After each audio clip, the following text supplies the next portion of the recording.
Hello, I'm Andrew Pearce. This is The Daily Show from the Daily Mail newsroom.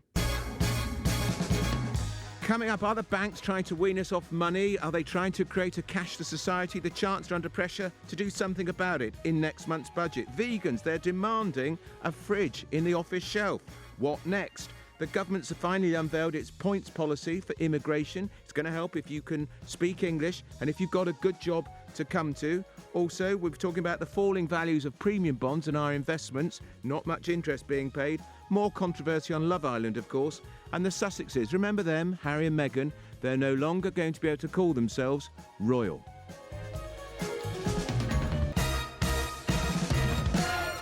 Not much surprise to me, to be honest, but after lengthy talks, the Queen and senior officials at Buckingham Palace have said it is not tenable for the Duke and Duchess of Sussex to keep the word royal in their branding. Harry and Meghan have spent tens of thousands of pounds on a new Sussex Royal website to complement their Instagram feed, and they've also sought to register Sussex Royal as a global trademark for clothing, stationery, even pyjamas, apparently. They've also taken steps to set up a new charitable organisation, Sussex Royal, the foundation of the Duke and Duchess of Sussex. Joining me now is Ingrid Seward, editor of Majesty magazine and royal biographer. Ingrid, the Queen yet again has shown she's a tough negotiator. The Queen is ultimately a tough negotiator, but I think, and actually by reading the Daily Mail, your esteemed Robert Hardman, who explains the situation very well, basically there are laws in this country which prevent people from using certain words and images which are not correctly belonging to them. Does that make sense to you? Yes, it does. Yeah. So Harry and Meghan, really, it's a government thing. That there are laws saying that, for instance, you can't use the word king, queen or royal unless it is pertaining exactly to the monarchy which we have now. So as they are no longer part of the monarchy, the intricate part of the monarchy, let's say, they can't use this in any commercial sense. Of course, they're royal, and we all know that they're royal, but they can't use it to make money outside of the crown, if you like. Yeah, is it a big setback for them? Because they've already lost the right. Yeah, that's what I think. I think it'll be a huge setback, Andrew, because partly, they obviously didn't understand this.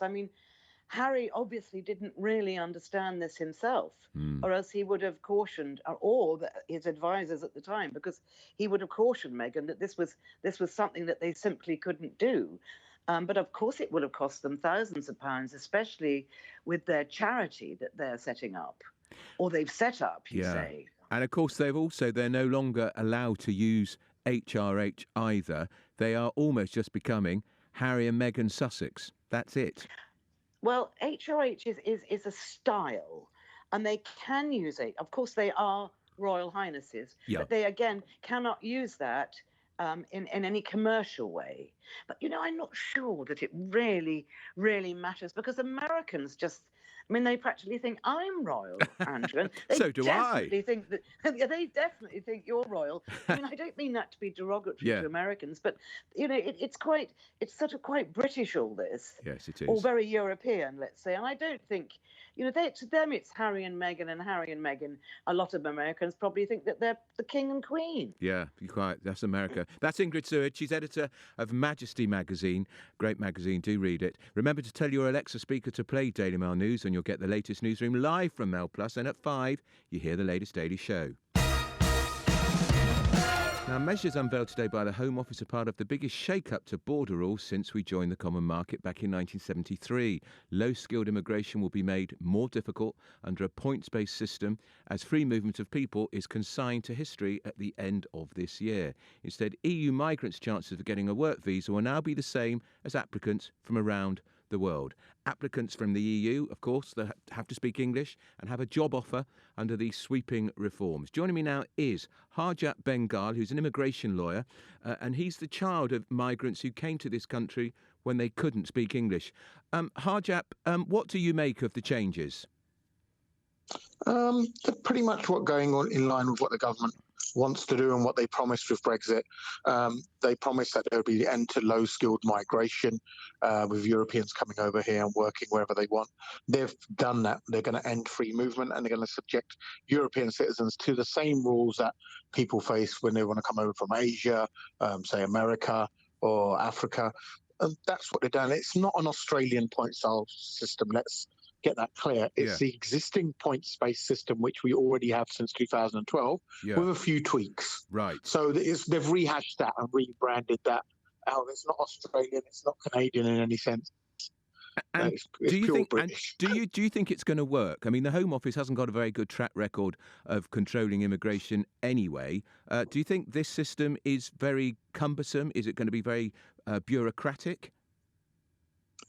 It's going to require people who want to hire workers to then show that they've got skilled vacancies. Otherwise, it's pretty much saying that you find the British person to fill the job. It is going to be cumbersome. It is going to be tighter.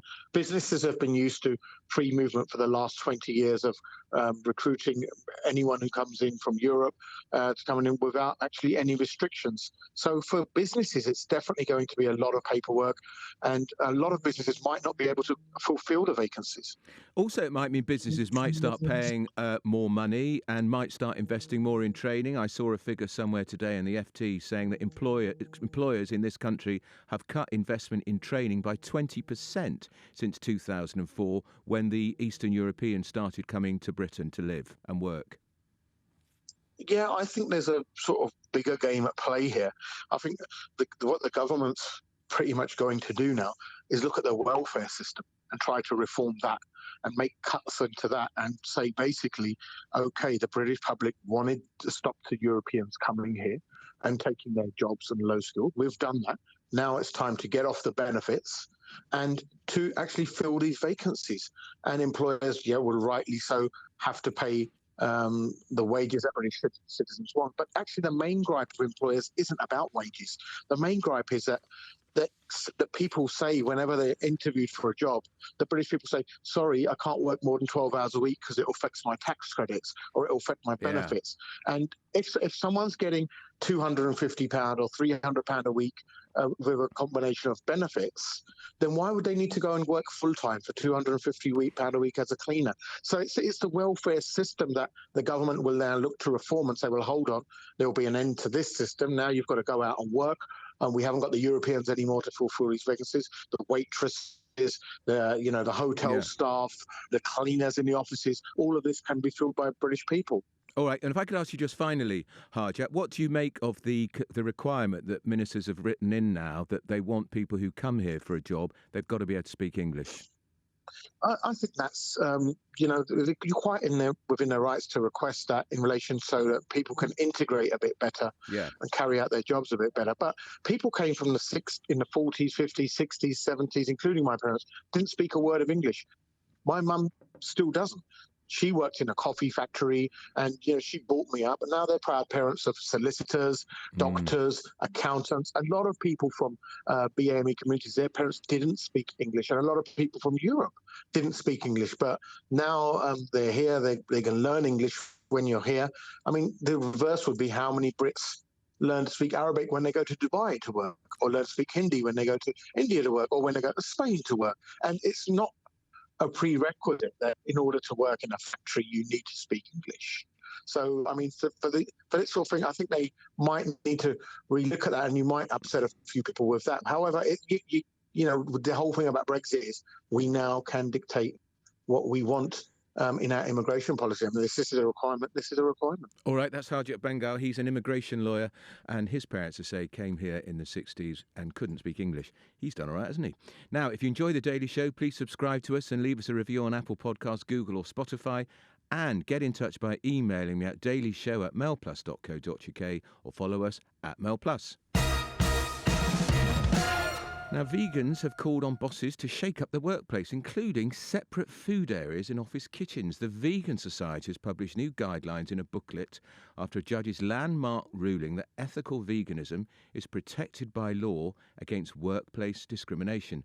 Vegans believe, of course, that animals should not be used for food, clothing or entertainment, and there are around 600,000 Brits following the plant-based diet. Joining me now is Chantel Leach, who's recipe guru at Vegan Life magazine. Chantel, how important is it then in the workplace that there is a shelf for vegans?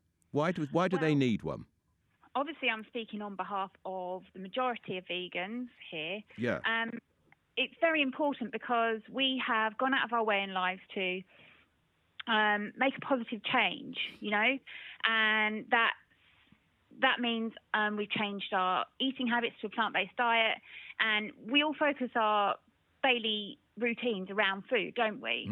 So to come into a workplace, you want to feel comfortable, you want to know that your food isn't being contaminated effectively by other people's food products. But if you put your food in a container, a Tupperware container or a plastic container, it's going to be protected, isn't it? It could be, but at the same time, if there's a leakage from a carton of milk in the fridge and it goes on top of your food, you're not going to want that. I personally would hate that. I don't want to be anywhere near any sort of animal secretion. Right. So I would feel the same in a workplace. I come from a completely vegan household. I feel very uncomfortable coming to work and having to compromise my beliefs for the sake of just one shelf in a fridge. Right, but what about if people who eat halal meat want a shelf too? And what about people who eat kosher food? What if they want a shelf too? There's not going to be a lot of room left in the fridge. Why are vegans more special than people who eat halal meat or kosher food? We're not saying we're any more special. Yeah, but if they join the same clamour that we need to be treated as a special case, there's not going to be any room in the fridge for anybody else. Well, as a company, surely you're constantly seeking ways to diversify and not polarise certain members of staff. You wouldn't exclude staff members with certain religious beliefs. So why would you do it to vegans? Like you've just stated, Georgie Casamanjana won his case recently when the court identified ethical veganism as a philosophical belief and ruled that it should receive similar legal protections to religion in British workplaces. Why don't you? What happens at your workplace then? Where do you put your food? In the fridge. And has it been contaminated? No, because we're a vegan company. Oh, I see. So you work for a vegan company, so it's all vegan. Yeah. So if you went to work for, say, if you came here, what would you do about that if our company didn't go along with this plan? I would have to bring the cool box in, and then that's an inconvenience to myself, and I'd feel like I've been excluded. Well, but people might say your plan to have your own shelf in the fridge is inconveniencing other people. The majority, who are the majority, after all, Chantal. You are a rather small group of people in terms of food, aren't you? We are, but we're progressing, and we're progressing very fast, and we're the fastest growing movement. Yeah, but and it's about positive change. Right, but don't you? We're here to help the environment and the planet and living beings. Right, we promote kindness to all living beings. All right. So why should we be made to feel like a burden? Well, we're only doing things that are positive, and all we get is stick for our beliefs. Well, because I think people think you are a special case, and you've got to be treated differently. We don't necessarily want to be treated differently. Well, yes, you do. We want to be considered. Yes, you do. We want more consideration. Well, I think you do want to be treated differently because you want your own separate area in a fridge. As I say, I've never heard anybody who eats halal meat make this demand, or anybody who eats kosher food make this demand. Someone that has halal meat in the fridge, Maybe you haven't worked with someone. I live in London, Chantal. It's a rather multicultural city. I should imagine there are millions, if not hundreds of thousands of people who eat halal meat only. So why aren't you opening your opinions more to these people then? Why are you being so closed-minded? Because they are not campaigning, and like you are through the Vegan Society, to be treated differently. I have a voice, so I'm going to use it. Right. Okay. Do you not think everyone has the confidence to use their voice? No, quite. Do you not think you're in danger? Of course you do. Do you not think you're also in danger of alienating a lot of people? Thinking, here they go again, these vegans. No, they don't have to request a separate shelf. If they choose to request a separate shelf, they must feel pretty strongly about their beliefs. All right. And they should be respected for their beliefs. All right. Well, I've been at work for 40 years and I've never heard anyone demanding one until today. But Chantal, very good to talk to you. That's Chantal Leach, who's the recipe guru at Vegan Life magazine. Coming up, could cash soon be a thing of the past? And are premium bombs still worth it? We'll find out after we know what's on TV tonight with Claudia Connell. Thanks, Andrew. Well, you probably remember that Sheridan Smith portrayed Cilla Black in the ITV miniseries of her life. Tonight, Sheridan Smith is back and she's narrating a documentary about Cilla. It's on ITV and it's called Cilla: The Lost Tapes. Scylla loved the camera, so it's no surprise she had a collection of home movies dating back decades.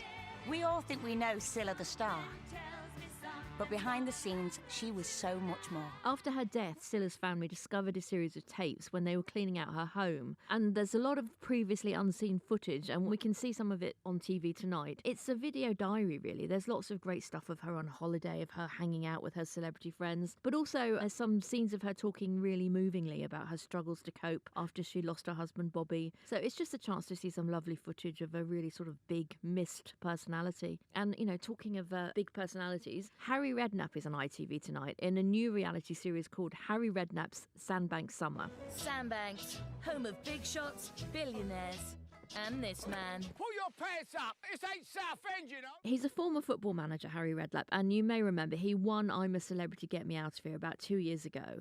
And he won because he came across as being, he's very funny, he's very witty, he's very charismatic. So it's understandable that ITV wanted to find a vehicle for him. Harry and his wife Sandra live on Sandbanks in Dorset, which is one of the most exclusive and expensive areas in the UK. And this sort of reality show is about his life, and it's about the celebrity friends who go to visit him. But the problem is that it's scripted and it's stunted, and it just makes it really terrible because Harry's at his best when he's being natural, and it's quite hard to believe that this has got prime time scheduling. Finally, if there was an award for the cutest, cuddliest show on TV, then A Spy in the Wild on BBC One would walk away with it. Tonight the series comes to an end, and it bows out in style with some gorgeous hidden camera footage from the Arctic and the Antarctic. Penguins and puffins are taking centre stage, and there's some great scene with the male puffins preening themselves as they head out into the snow in search of their lady puffin soulmates.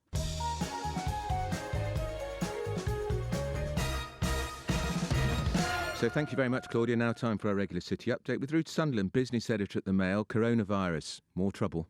Yeah, I mean, so the IMF, the International Monetary Fund, has put out a warning today about the coronavirus, saying that it could actually have quite an impact. So they say if it remains relatively contained, that could be fairly short-lived, but that if it does escalate to pandemic proportions. So to use their words, they're talking about a sharp drop in GDP in China, and that obviously fans out and has a knock-on effect on the rest of the world. So it is actually quite beginning to get a little bit concerning. Do you think we've got the chance of doing his budget next month? Do you think they'll be already worrying a bit here in the Treasury that Boris's gilded rise could come juddering to a halt because the economy could get into trouble? Well, it's possibly a bit soon to say that. So if coronavirus is contained, then I think it will be a short-lived hit to the economy. But we can't be complacent about this. So we have actually seen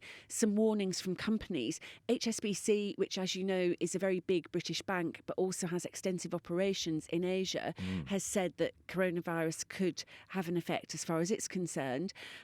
Obviously, we've seen the warnings from Apple. There are a lot of companies out there that are using Chinese components in their supply chains, and it's hitting areas that you might not immediately think. So China is a big production centre and research centre for pharmaceuticals, for instance. So AstraZeneca, one of our big pharmaceutical companies, has said that it could be affected. So I think, you may begin to see, depending on what happens medically, whether they get hold of it, you may start to see, some impact being felt. And you mentioned HSBC just briefly, Ruth. I mean, they've already announced 35,000 jobs are going. They have. A lot of them are going to be at Canary Wharf. If coronavirus impacts, that could be even more jobs, perhaps.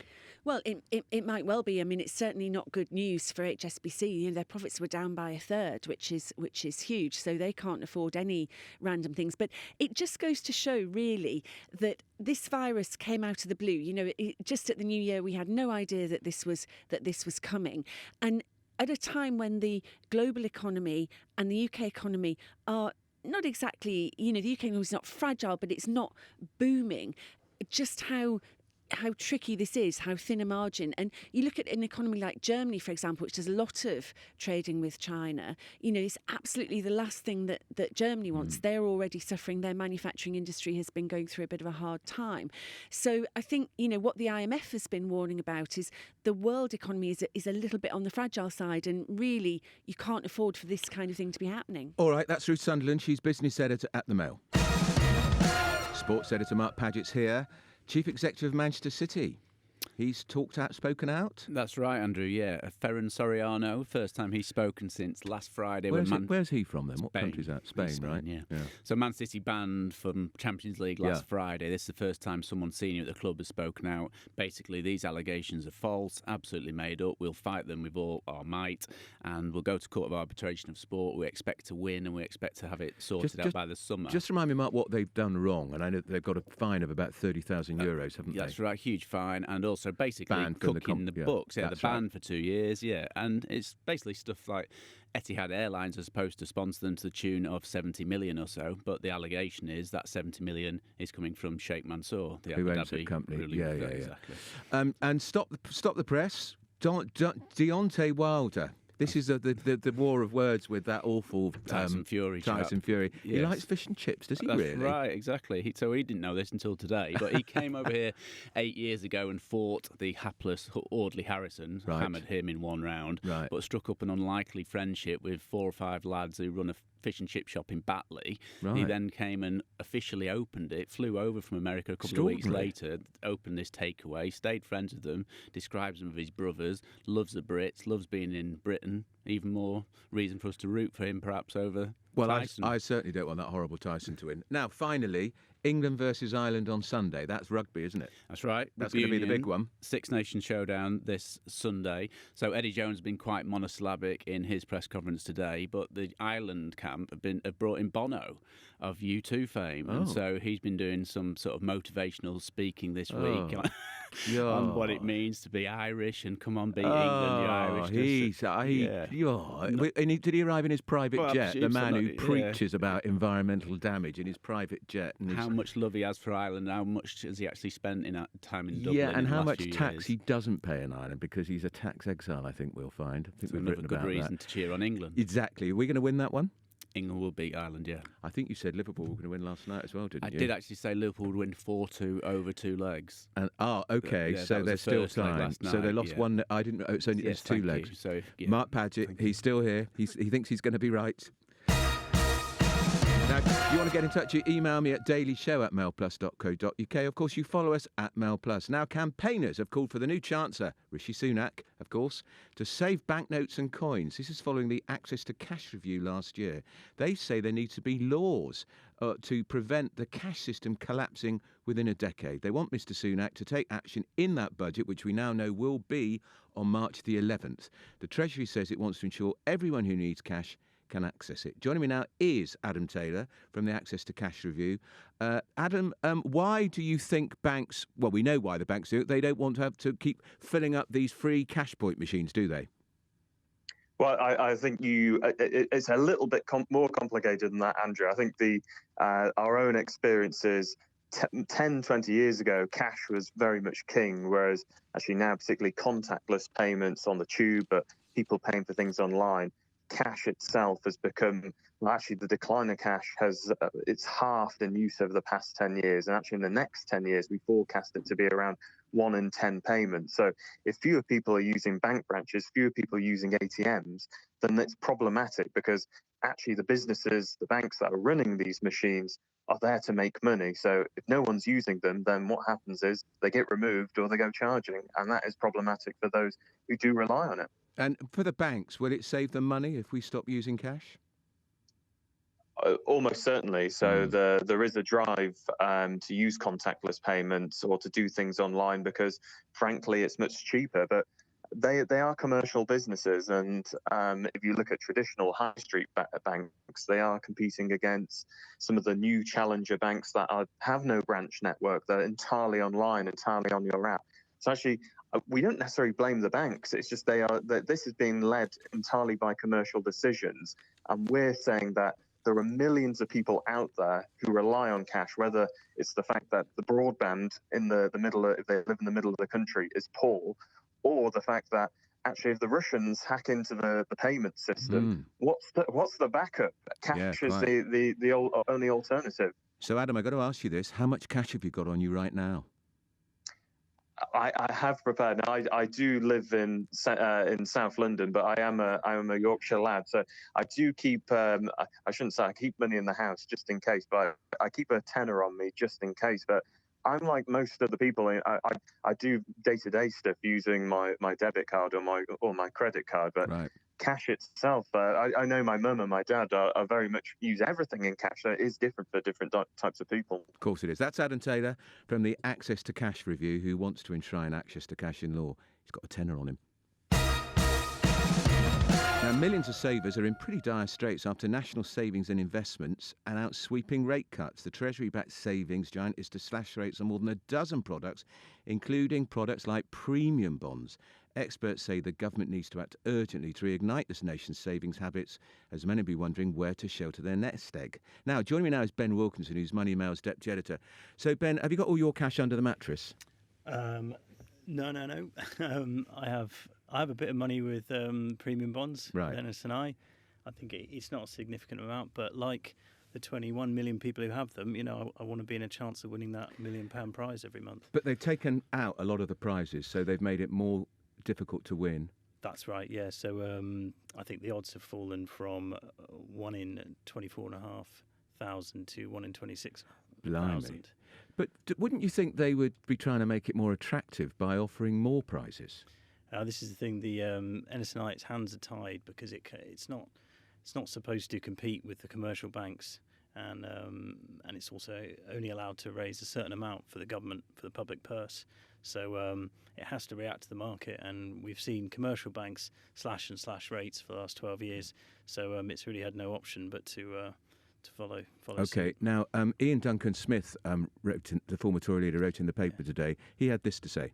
One of the biggest problems we've got is the nature of where inflation and interest rates are. And the problem is, since the crash in 2008-9, the reality is that our interest rates have fallen. Our inflation rate, after peaking briefly, has fallen significantly and gone down. That is with it dragged most of the earnings for people who have saved money. And that's really been a problem for them. It's going to be compounded now by the fact that the sort of government vehicles for saving are themselves now going to be lowering their rates, which means that savers, particularly on the bond, will actually find they are going to get hundreds of pounds less each year, which I think is very worrying. If interest rates go up, then people would end up paying more in mortgages because that would rise, but also inflation, in a sense, also reduces the overall cost of any debt that lies. But the real point is it's not about trying to steal from one for the other. We are in a peculiar situation, and there's not really been a time like this forever, where, in truth, we're in greater danger of deflation rather than inflation. But the independent economists say the government has got now much more room to increase its investment and borrow to do that. That's Ian Duncan Smith talking exclusively to The Daily Show. Now, Ben, still with me. Where should we save? Where are the best places now? Well, if you look in Money Mail today, we've got a whole list of the sort of top deals for, whether you want to lock your money up for a year, whether you want to get a monthly income out of it. So have a look at our Best Buys table. Yeah. Can you remember which the best one is? I've got it here, actually. I believe for Virgin Money have a good one out today. It's paying about 1.31, which doesn't sound like much compared to 12 years ago when you're getting more than 4%. But it's the best of a bad bunch at the moment. And they're pretty sure that they're not going to cut interest rates again, the Bank of England. So maybe do you think there's going to be any sign that the Chancellor would do anything in the budget to encourage saving, extend the rate for ISAs or something? I think millions of us are hoping that he'll do something because it's a dire situation for savers. All right, that's Ben Wilkinson. Do read Money Mail today. It's got the best places to put your millions. Now, and finally, as the country continues to reel from the loss of Caroline Flack from Love Island, Eleanor Sharples, TV radio reporter at the Mail, joins me to take us through what effect it's had on the programme Love Island. I gather, Eleanor, they've not told the contestants that she's dead. Apparently so, yeah. I think it's more likely that they'll be told, obviously, as they come out, and they'll find out that way. Whether it's to protect the show in any way or whether it might change the dynamic on screen, it hasn't been made clear to us really from. Okay, and last night during the commercial break, there was they advertised Samaritans, that sort of thing, and some message about being nice to people. Yeah, so they did that on Monday night, right. And they replaced all the usual Just Eat advertisements with messages of #BeKind and the helpline to Samaritans. Right. So they did that. However, it just has been embroiled in a bit of hypocrisy. I saw that. I read your piece. So last night, or was it the night before, Monday, they had to choose the contestants. Who were the most insincere? Who were the most untrustworthy? So couples. Yes, they all got into their couples, and then it was like, asking them who's the most attention-seeking couple, and then they'd all write their names down on their blackboard. So it just all seemed a bit contradictory. And then at the end of the show, who's the most likely to be unfaithful? Who's most likely to cheat, and who was the most vain, and things like that. So, and then at the end of the show, they had each islander in their couples had to stand up and say who they thought were the least two compatible couples, and then they were up for eviction to be voted off. So they spew out this garbage during the commercial break. Me too, let's all be lovely and be kind. And then in the programme, it's business as usual. Pitting against each other. Pitting against each other, asking people not to look for the positives in the couples, the negatives. Yes, exactly, yeah. Who is running ITV? Yeah. Have they completely lost the plot with that programme? Yeah, it was strange, bearing in mind they probably could have not done that challenge or just cut it out completely. Cut it out. Like, I appreciate the nature of the show is we need to find the winner at the end of it, and couples need to go, but it just didn't add anything to the programme, and you wouldn't have noticed it wasn't there. So did they need to? You've got to update me. Who is going to win still? Who's your latest prediction? Has it changed? Oh, it has actually. Yeah. Oh, right. Could be Shanice and Luke. The woman with the silly name. Yeah, Shanice Fudge. Yeah, Shanice it could Fudge. be them. You couldn't make that up. Or it could be Finn and Paige. Who do you want? No one stands out this year, but I'd probably say Finn and Paige purely because I like Finn, but we're going to have you back here to talk about it soon, so let's hope you're right. Yeah, sounds good. Finn and It's not Paige. long. All right then. That's Eleanor Sharples, Daily Mail's TV and radio reporter. So that's all we've got time for today. For the latest from the Daily Mail News, we come back every day for briefings at 7 a.m, 12 noon, and of course 5 p.m, where you can listen to me all over again. That's all from me, Andrew Pearce from The Daily Show. I'll be back tomorrow. Have yourselves a great evening and good night.